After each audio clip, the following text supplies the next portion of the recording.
Olá, alunos do sétimo ano, tudo bem com vocês? Aqui é a professora Raika e hoje nós vamos falar sobre a América Latina. No capítulo 5 do livro didático de vocês, nós vamos abordar aí o espaço econômico da América Latina. Vamos lá?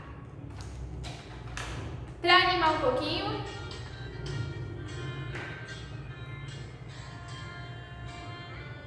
vamos lá! Eu sei que vocês sabem dançar, hein? Já vi até esse videozinho aí.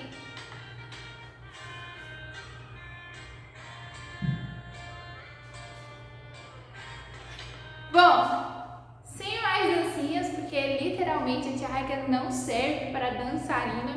Então vamos para a aula de história, porque eu acho que vai sair melhor do que essa dança aqui. Bom, pessoal, então na página 25 eu quero que vocês acompanhem comigo. Página 25, onde mostra dois gráficos aqui. Nesses dois gráficos está falando da exportação e importação da América Latina. O primeiro gráfico vem falar da importação. De qual país a América Latina mais importa?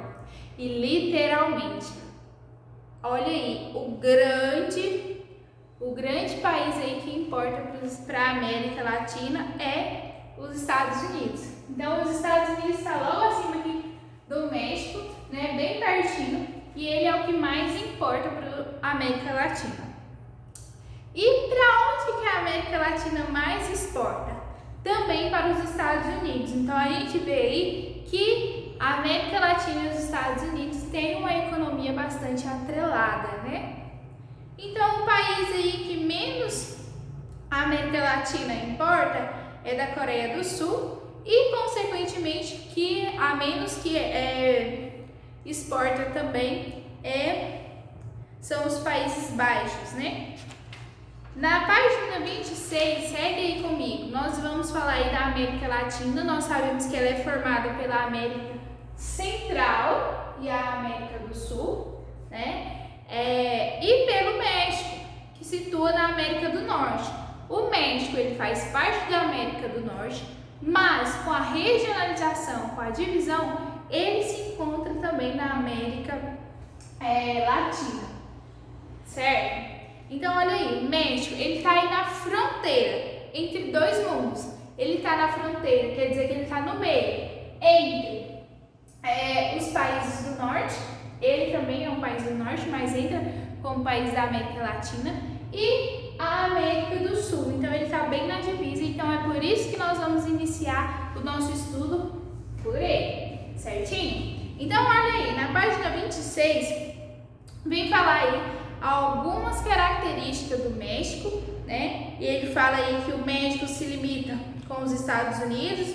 Boa parte desse limite é representada pelo Rio Grande. Então, na imagem aí a gente pode observar, se vocês observarem aqui, ó, nós podemos visualizar o rio, certo? Que nasce no oeste estadunidense e deságua no Golfo do México. Então, aí, né, uma travessia. Na organização do espaço econômico mexicano, nós podemos perceber que durante o período colonial, o México ele tinha grande disputa de terras, né? Então as terras elas se concentravam na mão aí dos grandes fazendeiros, de mineradores e do clero. Quem era o clero? Nós já vimos aí também, né? Nas aulinhas de história, né? Que o clero era a igreja. Então essas terras concentravam na mão dessas pequenas, né? De poucas pessoas, né? E dos grandes aí fazendeiros, mineradores, do clero. Houve aí, nesse período, uma grande desigualdade social, né? E aí a gente vê que isso reflete na economia do México. Além de concentração de terra na mão de poucas pessoas, né? E das desigualdades sociais, outros fatores influenciaram aí a formação socioeconômica do México. Então aí ele está listado aí, vamos ver. O primeiro fator aí que influenciou na formação socioeconômica do México, né, e assim também toda a América Latina, foi a falta do mercado consumidor. Então, que havia grande concentração de riquezas, mas não tinha de quem para quem exportar ou ninguém ali consumia. Então, não tinha para quem exportar, não tinha quem queria comprar, né? Inexistência de investimentos produtivos destinados ao mercado interno, tanto por desinteresse das classes dominantes ou por falta de capital. Então, o mercado interno, a produção de alimentos para a própria população, para o próprio povo, eles queriam somente exportar, né? Eles não tinham interesse em produzir para deixar no próprio país. E dependência e instabilidade econômica. Por que eles eram dependentes e também tinham instabilidade econômica? Carro de som, ó, gente. Pois a exportação dos produtos agrícolas dependiam da necessidade do mercado europeu. Então, a Europa precisava comprar deles para que eles vendessem, né, para que eles pudessem exportar.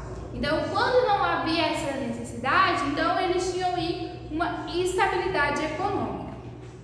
Bom, o México é um grande produtor também de cana-de-açúcar. A cultura é realizada em terras quentes na porção oriental.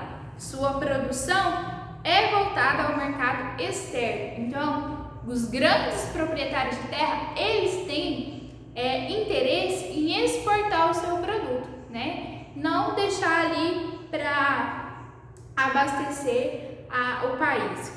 Mas grande parte é consumida também no próprio país. A maioria era voltada para o mercado externo, mas também alguma parte ficava ali para o consumo do próprio país. Destaca-se também o México no cultivo de irrigados de frutas e legumes, produzidos em grandes e médias propriedades.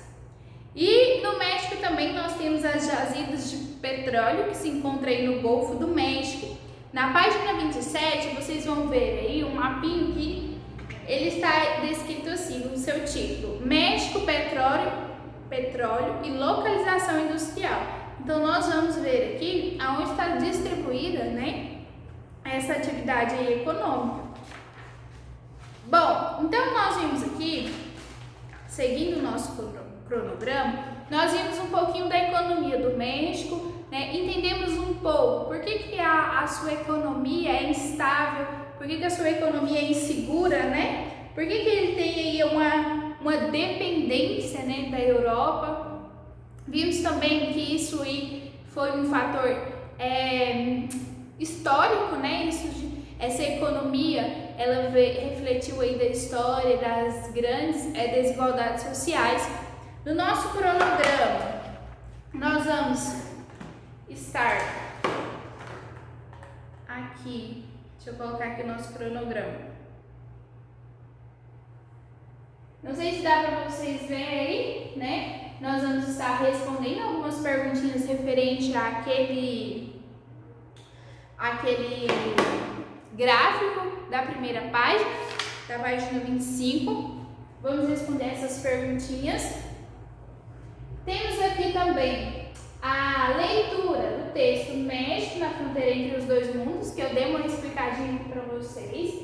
Nós vamos responder a página 29 e 30 do nosso livro didático. Então, nós estamos aqui encerrando mais uma aula. Fiquem com Deus. Tia Raika está morrendo de saudade. Não se esqueça de confirmar sua atividade, envie foto, não deixe acumular, assine a frequência, né? E fiquem com Deus. Se cuidem, se proteja. Se puder, fique em casa. Grande beijo no coração e até a próxima aula. Tchau, tchau.